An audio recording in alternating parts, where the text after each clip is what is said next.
Thank you, Right Honourable Speaker. Honourable Speaker, normally when I stand here, I tend to complain and raise issues of concern. Even in the brief report I'm going to read here, there's a few complaints and concerns. Allow me to also begin by complimenting government. I don't do this often. So I also want to compliment government for providing security to the demonstrators we saw yesterday. It's a good thing when the constitution is followed to the letter. I don't agree with the reason they were demonstrating and some of the language used because they were threatening to beat up some members and so on. I hope police now investigate some of those indiscipline cases that happened within a peaceful protest, yeah?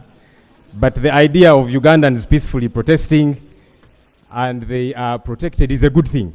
I hope that government will keep doing this for all other intending protesters. So government, today we have given you your flowers.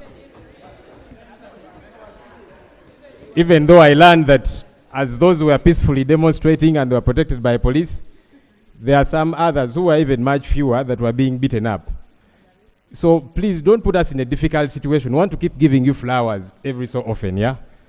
Keep doing that. Honourable Speaker, I rise to present a very brief report on an oversight visit that I carried out together with the shadow ministers to Inspire Africa Coffee Factory. The Office of the Leader of the Opposition organized an oversight visit to Inspire Africa Coffee Factory in Ntungamo District.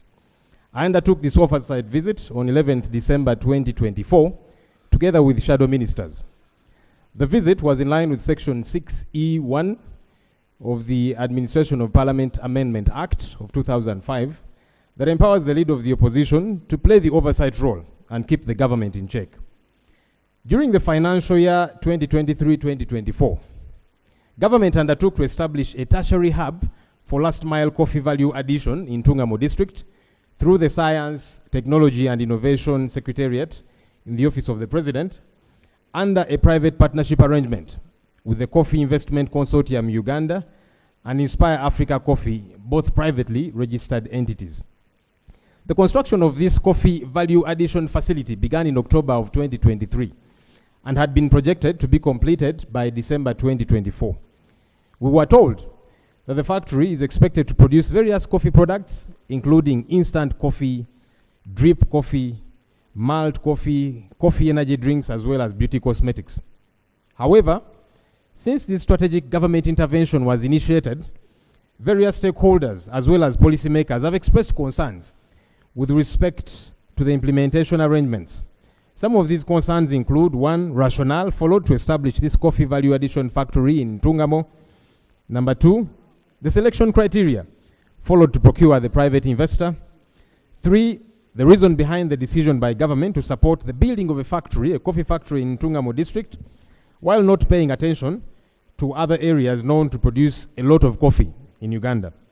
4, capital investment, the exact amount of money that the government of Uganda is injecting into this project, because that's not known yet. And 5, projected economic benefits in terms of the anticipated employment opportunities as well as export revenues. Therefore, the primary objective of this oversight visit was to further interrogate and verify all matters related to the above-mentioned concerns as elaborated briefly before. During the financial year 2023, government earmarked and allocated 37 billion shillings, that's about $10 million US, in the national budget to support coffee value chain development under a newly created vote, 167 in the Science, Technology and Innovation Secretariat in the Office of the President. Also, according to the annual budget estimates of financial year 2024-2025, an additional 75 billion was provided for in the corrigenda to the budget for financial year 2024-2025 and approved by Parliament to support coffee value addition initiatives. To date, a total of 112 billion shillings has been appropriated by Parliament towards support to coffee value addition initiatives. Some of these initiatives include promotion of Uganda coffee globally through coffee trade hubs and establishment of a tertiary hub for last mile coffee value addition in Tungamo district, implemented by Inspire Africa Coffee, which according to Mr. Nelson Tugume, the proprietor, is at an estimated cost of 122 million US dollars. That's about 451 billion Uganda shillings. It is important to note that these coffee value addition initiatives are not directly implemented by government, but rather through partnerships, such as the Presidential Advisory Committee on Exports and Industrial Development, that is chaired by Mr. Odrek Ruabwogo, the Senior Presidential Advisor on Special Duties. There is also the Coffee Investment Consortium, a privately registered entity comprising of about 21 coffee companies interested in promoting coffee production and providing value addition in the coffee value chain, and Inspire Africa Coffee, an affiliate of Inspire Africa Group, a human resource organization initially established primarily to address the challenges of youth unemployment on the African continent. Government argues that the initiatives will significantly increase the country's coffee export earnings through export promotion of processed, ready-to-drink coffee instead of the raw coffee beans. However, since the above highlighted coffee value addition initiatives were earmarked and subsequently funded by government, various stakeholders as well as policymakers have expressed serious accountability, legal and policy concerns with regard to the implementation arrangement of these initiatives. Therefore, it was paramount to further interrogate and verify all matters related to the implementation of these initiatives, to ascertain their feasibility and value for public funds in line with the existing legal and policy frameworks. Let me run through the areas of concern, Right Honorable Speaker. 1, funding and transparency queries.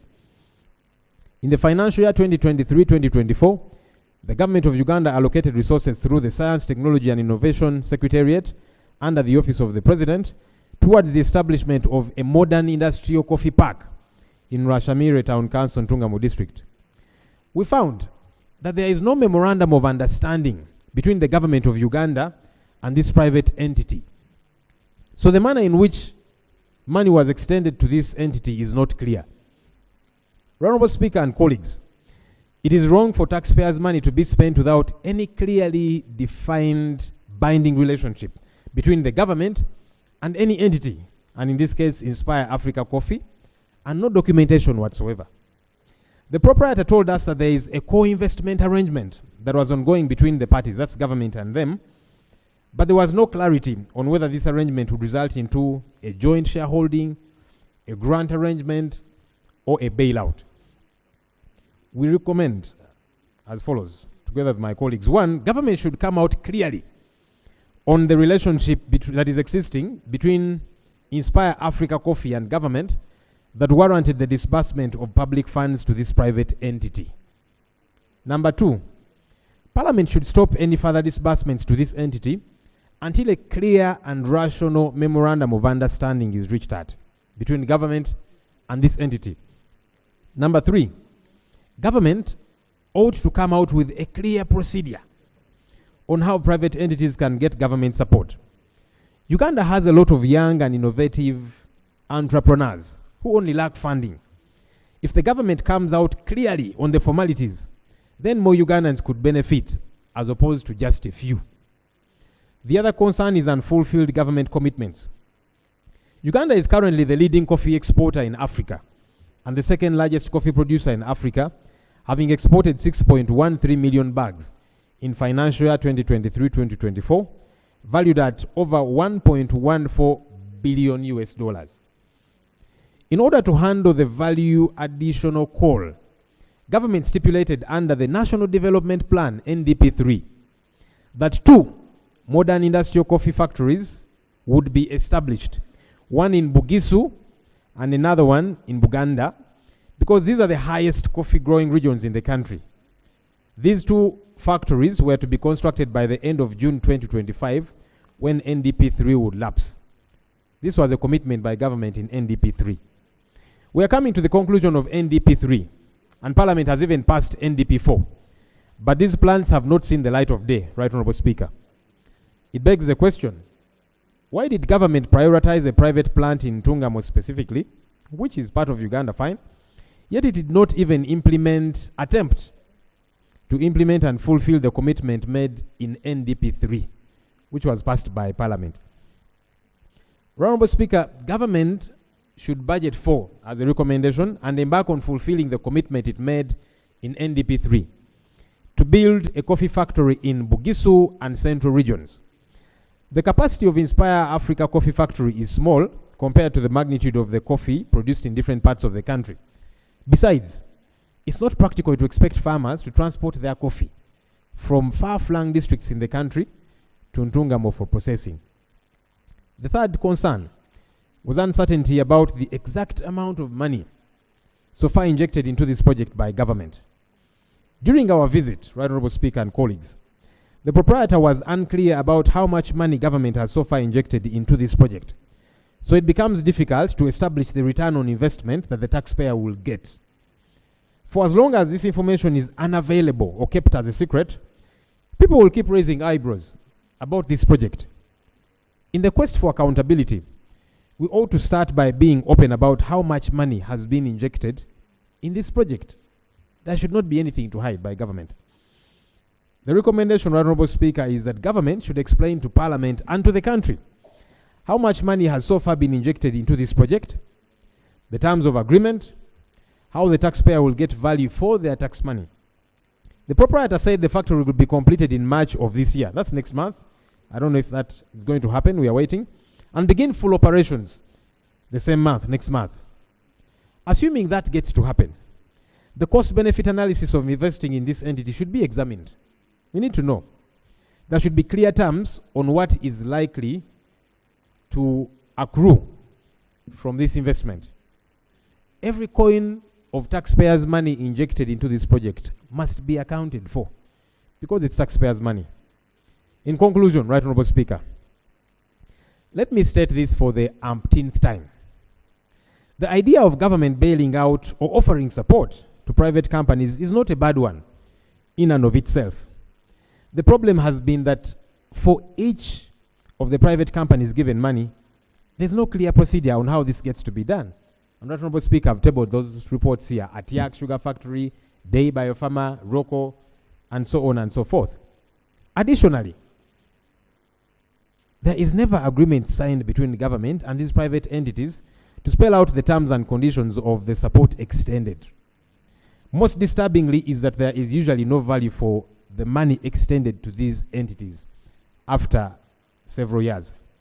For as long as these concerns are not attended to, usage of taxpayers' money will continue to be shrouded in mystery.